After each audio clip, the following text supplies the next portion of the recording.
Okay, so you guys remember how I told y'all about Ashley with GH, my inner white girl? Yeah, we love to line dance. We really love to line dance. It is a hobby, an enjoyed pastime that I picked up in college and a little bit after college. I used to go line dancing with my good friend and sister from another mother, Brittany, and all of my cousins, which are actually her cousins, but you know, I've just adopted them, and her sister, who I've also adopted. Like, they're my extended family. And after like this gut-wrenching, horrible breakup, I don't know what it was about me that said I was wounded and I needed people to surround me and love up on me, but her and her family just took me in, her mother included, and they introduced me to actual country, like line dancing, country line, like boot scootin' boogie country, okay? I'm really not a good dancer. I cheered for years and they'd always put me in the back when there was a dance sequence, or have me up front, you know, stunting. But nobody wanted to see the likes of me shaking any part of my body. But I love dancing. So line dancing, if you give me an 8 count and you tell me what moves to do, I can do them. Shuffle to the left, shuffle to the right, do a twist, and then do-si-do. I got you. I can do all of that. Just don't ask me to like get on a dance floor, drop it low, bring it up slow, twerk it a little bit. You know, I can't do all of that. But I can do an 8 count. I can do a choreographed situation, okay? I grew up listening to country music. My parents are Jamaican. And when they moved here, they were under the impression that everybody in America sounded like Texans. And they thought the Texas accents were so cute. And, you know, were really excited for their kid to have Texas accents. Me no have one. Because we were born and raised in Florida. So the closest that my dad could get was raising me and my sister on country music, like country music, Reba McEntire country, Garth Brooks, Vince Gill country, Kenny Rogers, Dolly Parton, that kind of country. So I am no stranger to the barbecues, mudding. My inner white girl is here for all of it. You know, yeah. I even have what would be considered in the South as a redneck belt. Obviously, nothing redneck about me. People like to argue that you can't consider Florida Southern because it's so diverse. It depends on who you ask and what they look like. Florida is just as Southern as any other part of the country, just as Southern as Georgia, just as Southern as North Carolina, South Carolina. Ask anybody who's been pulled over by a cop in Davie and some other questionable places. God has been good to me. I've never had any crazy situations with police officers. Knock on whatever this is. But there's definitely a culture in the South. All of it, including Florida. And a big part of that culture is country. It's, you know, country. So let me see if I can find my redneck belt. For those of you that don't know what a redneck belt looks like, gird your loins. Okay, this, ladies and gentlemen, is a redneck belt. Okay, so there's a song called Redneck Girl. And in the song, the singer says, redneck girl has a name on the back of her belt. And that's honestly, that's kind of true. Anybody who is a country music fan or part of that culture, they've got the girls have their name on the back of their belts, and you make sure that you've got that showing, whether it be with you wearing a like really short top, or you know, you've got your plaid shirt tucked in, buttoned down, you know, just low enough, with your cowboy boots. Yeah, Ashley was getting her life. Getting her life back in the day. And if you throw me in the middle of a dance floor and Boot Scootin' Boogie comes on, or She's Country by Jason Aldean, or there's Neon Moon, if you throw me on the dance floor and any of those come on, we gonna see who's gonna keep up. This one right here in all of her blackness. My love for Things Mayonnaise does not stop with country music, unfortunately. I also, for whatever reason, am a huge fan of ballads. I know why I'm a huge fan of power ballads, because like my parents were not really big on us listening, unfortunately. They were not big on us listening to like hip hop and R&B and that kind of stuff. Obviously, we would sneak and listen to it anyways, but what we usually heard was a lot of like a lot of New Kids on the Block, Peter Cetera, Tiffany, Amy Grant, that kind, Phil Collins. So I'm very familiar with all of that type of music too, and I enjoy it immensely. Sometimes I'll catch myself, you know, if I hear it on the radio or whatever, just being in the aisle, just studio. Yeah, it's, don't judge me. And actually it doesn't, let me not just sit here and trip and act like it's just 80s and 90s. Like, my love for like predominantly white people music goes pretty far back, like White Snake, hair music, further back than that, Fleetwood Mac. Like, a lot of these bands, I think maybe we were sleeping on them, maybe not. Again, I'm keeping my black card. Honestly, I also love a lot of really weird, like, unusual stuff. I'm a huge fan of Breaking Benjamin, A Bullet for My Valentine, like that really, I just have to be in the right mood for it. But let me tell you, I live for angry white dudes lamenting in a way that is so raw that I can't even understand what the hell they're saying. So yeah, like I said, I have a very eclectic taste in music. I listen to everything. I love my dance hall reggae. I love hip hop, white people hippy dippy coffee house music. I'm a huge fan of that. Love that stuff. And that would probably be like Half Moon Run, Bon Iver, you know, the stuff that's kind of got the banjos playing in the background, Fleet Foxes, you know, that really, like, just common, like, when you close your eyes, you can see, like, some bearded dude in the middle of some pine wood forest, just picking out his banjo and singing with his friends. Yeah. Moving right along, number 9, I have 4 tattoos. 4. I would show you them, but they're all in places that can be covered at any point in time by a designer gown.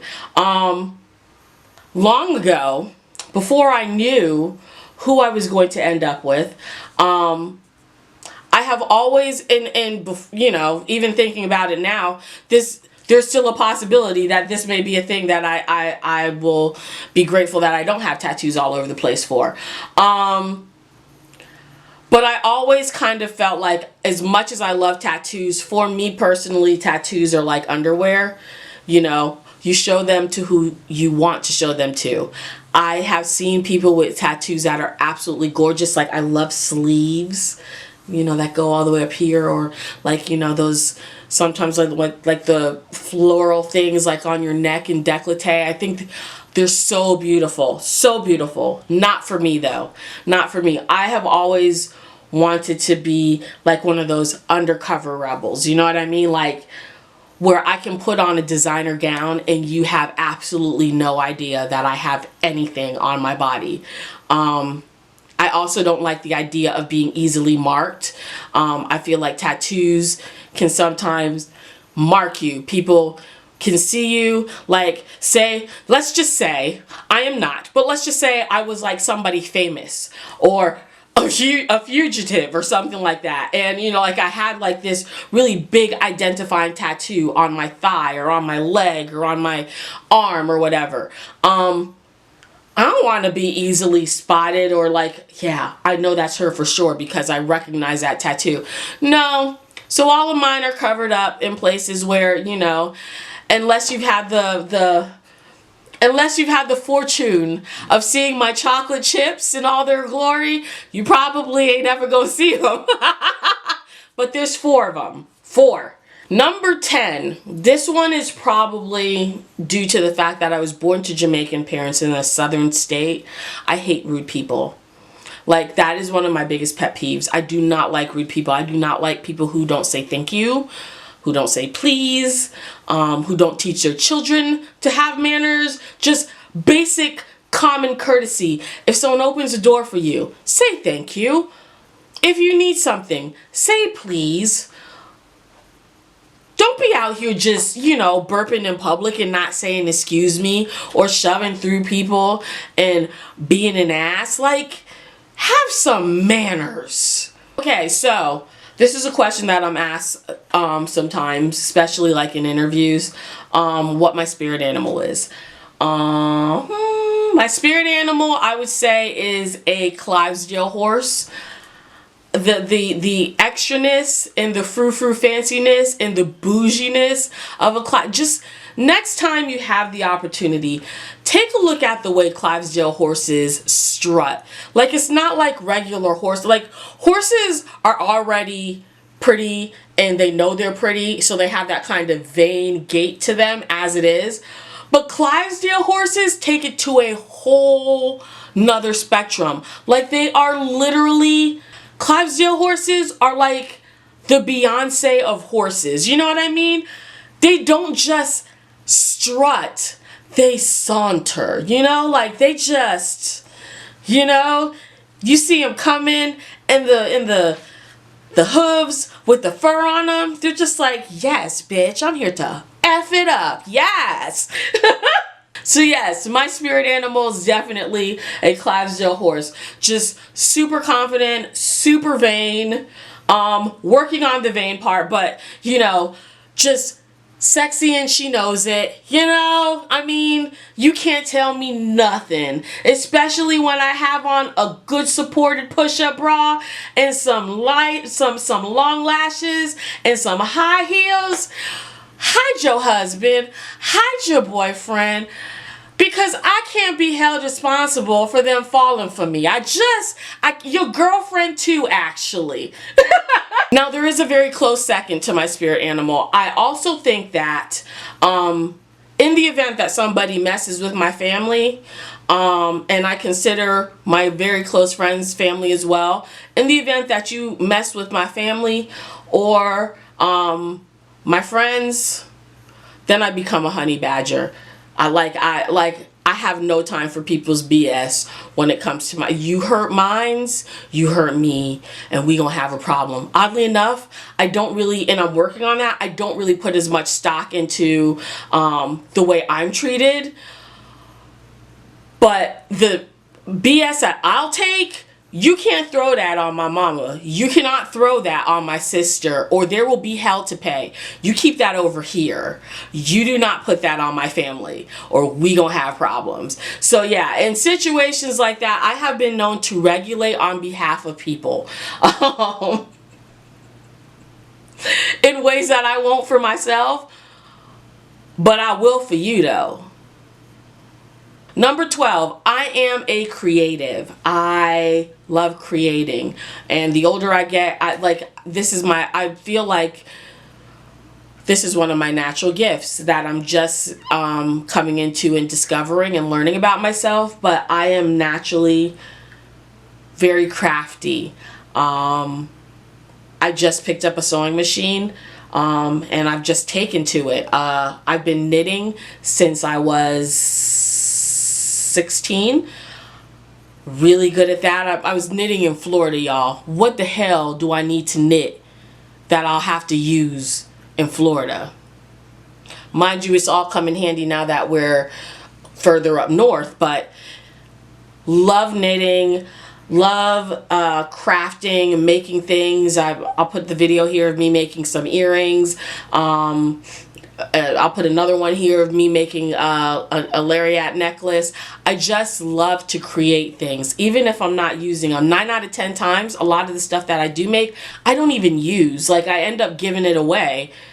I just want to make it. So yeah, I'm a creative. I'm an artsy-fartsy person. Love to create things with my hands. Love to come up with ideas and see them come to fruition.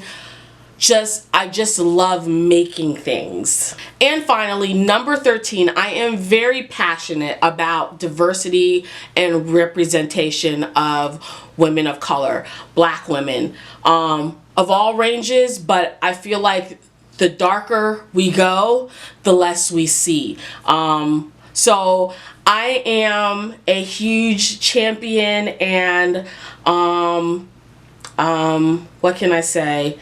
Like, advocate for seeing more of us everywhere, in front of the camera, behind the camera, writing stories about us, writing stories and including us. Want to see us more in the White House. I want to see us everywhere, you know, behind the scenes and in front of it. But definitely, I guess, my passion and what I am very excited and what really gets my motor going is coming up with ideas on how we can be represented. All facets of us, all shades of us, every single look. Like, you know, there shouldn't just be a certain type of brown skin girl that can be in a movie or be in a lead role or be a news anchor or be a beauty pageant contestant or beauty pageant winner. All of us are gorgeous, every single one of us, and we should all be represented. Representation matters. You can't expect for people, you can't expect to become if you don't see someone who's already been. Does that make sense? So, I want to see us more.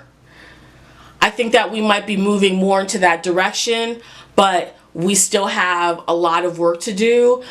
I feel like a lot of different companies and different brands are like trolling right now, and I think once we figure out how to navigate and deal with that and then ignore it and let it go and focus on what really matters, which is we will have we'll start to make strides. So it is very important to me, and it is something that I push for. It is something that I pipe up about all the time. Women of color, dark-skinned women, women with natural hair, women with dreads, women with really low cropped haircuts. We should not have to fit into any box to be considered as professional, beautiful, desirable. I ain't about that. I'm really not. So yeah, passionate about diversity and representation for women of color. Alright, y'all, that's it for today's video. Thank you so much for watching. I hope you guys enjoyed this little detour from the Sister Locks videos that I'm always doing. I hope you guys enjoyed this video, and if you did, don't forget to click that subscribe button. Also, thumbs this video up. Don't be stingy. Share the shade. Tell a friend. Tell them to tell their friends, and y'all come back and visit again real soon. I will see you guys then. Until then, may the fierce be with you.